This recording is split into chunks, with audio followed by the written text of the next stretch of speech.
Okay, in this video we're going to talk about the relative cumulative frequency distributions. That's a bit to say.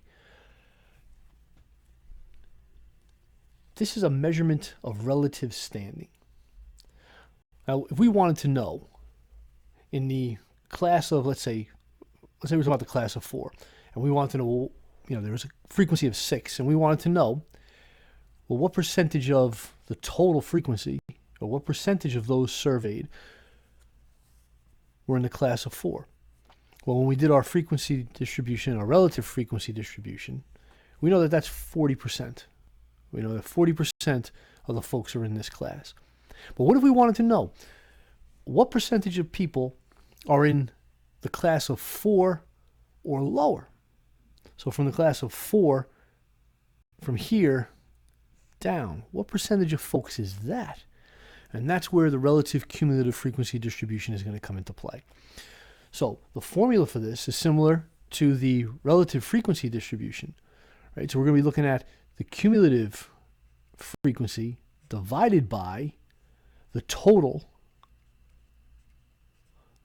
frequency, and that's going to give us the relative cumulative frequency. So let's put that on over here. Let's say with this column here, let's put it as relative cumulative frequency. Gets to be a little bit alphabetical, kind of alphabet soup. Now, starting again at the lower ranked classes, the class of 1 has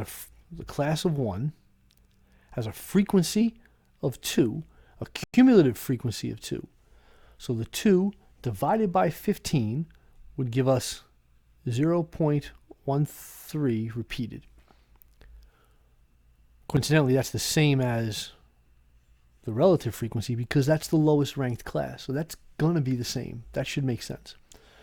So for the class of 2, it has a frequency of 3, a cumulative frequency of 5. 5 divided by 15 is going to give us 0.33 repeated. The class of 3 with a frequency of 2, but a cumulative frequency of 7. 7 divided by 15 would give us 0.47. The class of 4 with a frequency of 6, a cumulative frequency of 13. 13 divided by 15 would give us 0.87. Class of 5, the frequency of 1, the cumulative frequency of 14. 14 divided by 15 would give us 0.93. Class of 6, frequency is 0, but a cumulative frequency of 14.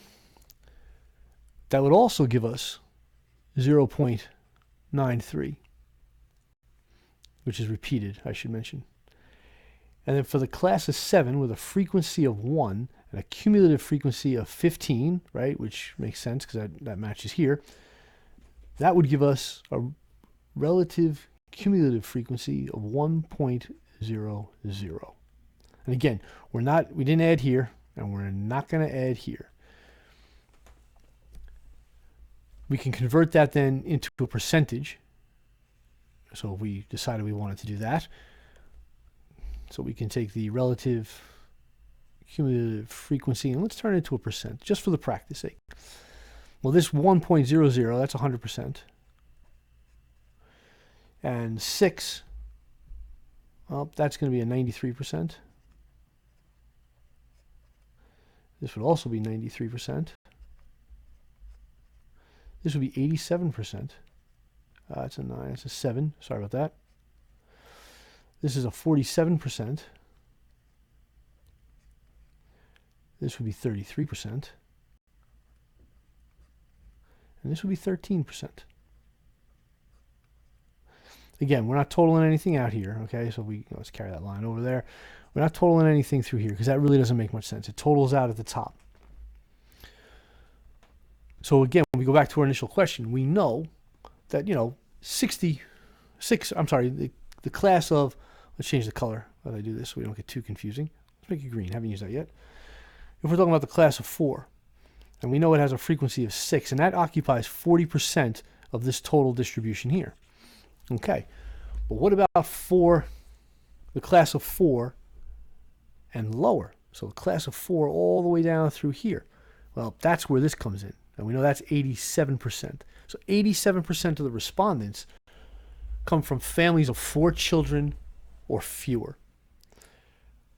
Now, when we look at this, then that should help explain why this 100 over here, 100% of the respondents come from families of 7 or fewer. So it gives you a relative standing. And again, it breaks up the data in just another way of taking a look to see what's going on here.